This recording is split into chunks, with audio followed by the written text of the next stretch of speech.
Hello everyone, welcome to my channel lens of Raghu. So నా last వీడియోలో చెప్పినట్టు నేనైతే ఇప్పుడు మలేషియా నుంచి జపాన్ వెళ్తున్నానండి, ఒసాకాకి. నాకు 22,000 పడింది ఈ ఫ్లైట్కి. నాకు 6.5 అవర్స్ ట్రావెల్ టైం అయితే పట్టిందండి. 6.5 అవర్స్ ట్రావెల్ చేసి నేనైతే వచ్చేసానండి ఒసాకాకి. మనకి ఫ్లైట్స్ కొన్ని స్టాప్స్లో అయితే ఆగుతాయండి. నాకైతే స్టాప్ 2లో ఆగింది. సో ఇక్కడ షటిల్ స్టేషన్ అనేది ఉంటుంది. సో ఈ షటిల్ స్టేషన్ పట్టుకుని మనం అయితే మెయిన్ టెర్మినల్కి వెళ్ళిపోతాం అనమాట. సో అక్కడ అరైవల్స్, మన బ్యాగేజ్ కలెక్షన్స్ ఇవన్నీ అక్కడ అవుతాయండి, ఇమిగ్రేషన్ ఇదంతా. ఈ షటిల్ స్టేషన్ నుంచి మెయిన్ స్టేషన్కి రావడానికి మనకి జస్ట్ 5 మినిట్స్ టైం పట్టిందండి. అంటే ఇప్పుడు ఎయిర్పోర్ట్లో బస్సెస్ ఉంటాయి కదా, దాని బదులు ఇక్కడ షటిల్ పెట్టారనమాట. జనాలు అయితే బీభత్సంగా ఉన్నారు, చాలామంది ఉన్నారండి మెయిన్ స్టేషన్లో. ఇదిగోండి, ఇది మెయిన్ అరైవల్స్ ఇదంతా అనమాట. అదిగోండి, అరైవల్ బ్యాగేజ్ అయితే ఇక్కడ ఇటు సైడ్ చూపించింది. మనం అయితే అది వెళ్ళిపోతాం, వెళ్ళి మన బ్యాగేజ్ అయితే కలెక్ట్ చేసుకుంటాం. మనకి ఫ్లైట్లో అయితే బ్యాగేజ్ బెల్ట్ నెంబర్ చెప్తారండి. ఇన్ కేస్ మీరు ఒకవేళ అది వినపోయినా ప్రాబ్లం లేదు.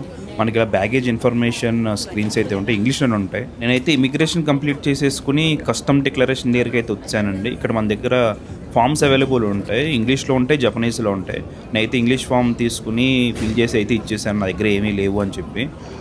నేనైతే నా ఇమిగ్రేషన్ కస్టమ్స్ క్లియర్ చేసుకుని నేను బయటకైతే వచ్చేసానండి. మనకి వచ్చే అరైవల్స్ అయితే ఇట్లా కనిపిస్తుంది అనమాట. ఒసాకా ఎయిర్పోర్ట్లో మొత్తం ఆరెంజ్ థీమ్లో ఉంది. అండ్ ఇక్కడ మీరు చూస్తే బోర్డ్స్ కూడా క్లియర్గా ఉంటాయి, ఇంగ్లీష్లో, జపనీస్ అండ్ ఇంకోటి చైనీస్ అనుకుంటా. మనకైతే ఎలాంటి ఇబ్బంది ఉండదు, క్లియర్గా ఉంటాయి.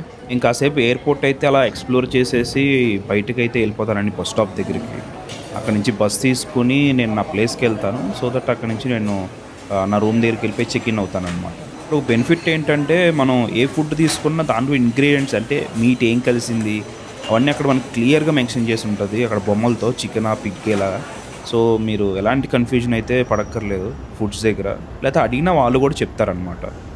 ఇక్కడ కరెన్సీ వచ్చేసి జపనీస్ ఎన్ అంటారండి. అంటే మన ₹1 వాళ్ళకి 1.74 ఎన్ అనమాట. అంటే మన రూపాయి ఎక్కువ జపనీస్ ఎన్ కంటే.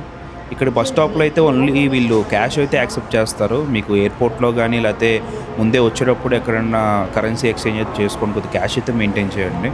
సో మనమైతే ఇప్పుడు ఒసాకా స్టేషన్కి అయితే వెళ్ళిపోతాం ఈ ఎయిర్పోర్ట్ నుంచి. ఈ ఒసాకా స్టేషన్ నుంచి మన రూమ్ కొద్ది దగ్గరే అనమాట. మనకైతే ఇలా ఒక పాస్ అయితే ఇస్తారనమాట. నాకు ఆల్మోస్ట్ మన కరెన్సీలో 1100 పడింది ఈ బస్సు. 1 అవర్ జర్నీ ఉంటుంది. ఇక్కడ జపనీస్ కరెన్సీలో అయితే నాకు 2000 యాన్ అయితే పడిందండి. సో 1.5 అవర్ అలాగా ట్రావెల్ చేసి మేమైతే ఒసాకాకి రీచ్ అయిపోయాం. సో మా లగేజ్ అయితే కలెక్ట్ చేసుకున్నాం. మనకి ఇచ్చిన స్లిప్ ఉంది కదా, అది ఇస్తే ఇక్కడ మనకైతే మన బ్యాగేజ్ నెంబర్ చూసి ఇచ్చేస్తారనమాట. ఒసాకా సిటీ అయితే మంచి వైబ్రెంట్ కలర్స్తో అయితే ఉందండి. కాస్త చల్లగా కూడా ఉంది. మేము November 4th అలా వచ్చాం, అప్పటికే కాస్త చల్లగా ఉంది. మనం దిగిందైతే హన్క్యూ ఉమేదా స్టేషన్ అండి. సో దీని పక్కనే మనకి ఒసాకా స్టేషన్, జేఆర్ లైన్, ఇలా లైన్స్ పేర్లు అనమాట. జేఆర్, జేడి అలా కనిపిస్తూ ఉంటాయి. అండ్ ఇలాగే ఒసాకా మెట్రో మనకి స్టేషన్ కూడా కనిపిస్తుంది, సబ్వే స్టేషన్. ఇవన్నీ అక్కడ అన్నీ ఇంగ్లీష్లోనే ఉంటాయి, ప్లస్ జపనీస్లో ఉంటాయి. మీకు ఎలాంటి కన్ఫ్యూజన్ అక్కర్లేదు. ఇన్ కేస్ మీకు ఎలాంటి డౌట్ ఏమన్నా వచ్చినా కూడా మనకు అక్కడ, ఇది చాలా పెద్ద స్టేషన్ ఉమేదా స్టేషన్ అనేది.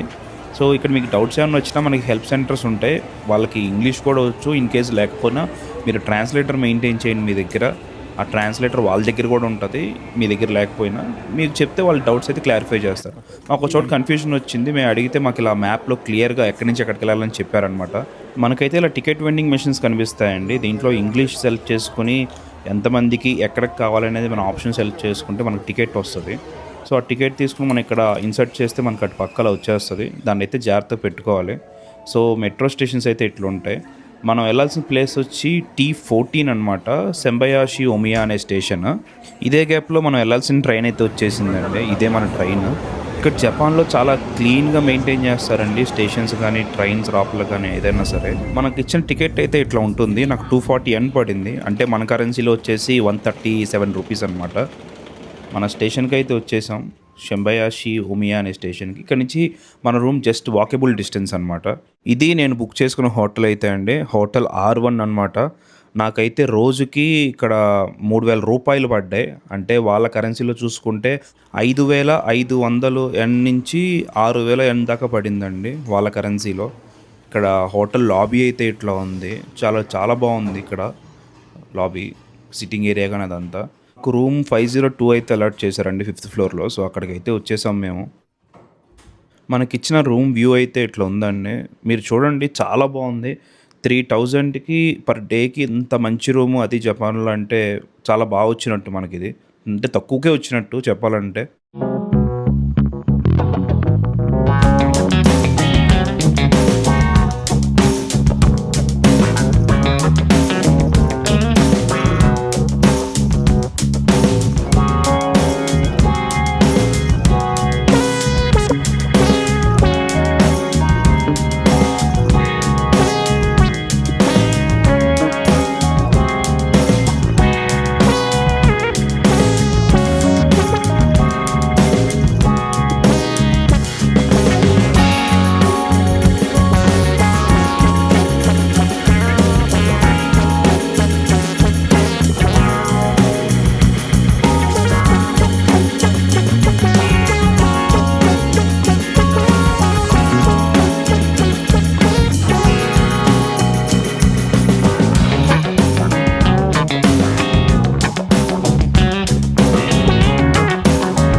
మనకు బెడ్ దగ్గరే ఇలాగా లైట్ అండ్ ఏసీ ఆపరేషన్స్ అయితే ఇచ్చేశారు.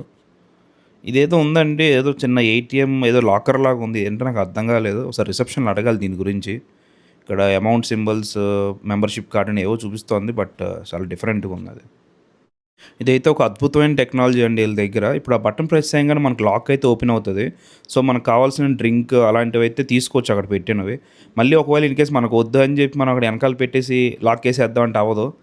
చచ్చినట్టు మళ్ళీ కిందకెళ్ళి రిసెప్షన్‌లో బాబు ఇది నాకు వద్దు నేను తాగలేదు. మళ్ళీ అలాగే ఉంచేసానని చెప్తే వాళ్ళు ఓకే చేస్తారనమాట. లేదా వాళ్ళకి ఫీడ్ అయిపోయి ఉంటది వాళ్ళ దాంట్లో. టైం అయితే నైట్ 11:30 అయిపోయిందండి. ఇంకా బాగా లేట్ నైట్ అయిపోయింది. పడుకుని పోవాలి. రేపు మార్నింగ్ మనం చూడాల్సిన ప్లేసెస్ కూడా చాలా ఉన్నాయి. దీంతో పావుగంట కుస్తీ పడ్డానండి. ఒక్క ముక్క అర్థమైతే ఒట్టు. పైగా జపనీస్‌లో రాసుంది. ఇదైతే తేలలేదు. నేనైతే ఇంక నిద్రపోతాను. అందరికీ బై బై. నెక్స్ట్ వీడియోస్ అయితే కంపల్సరీ ఫాలో అవ్వండి. మంచి కంటెంట్ ఉంటది.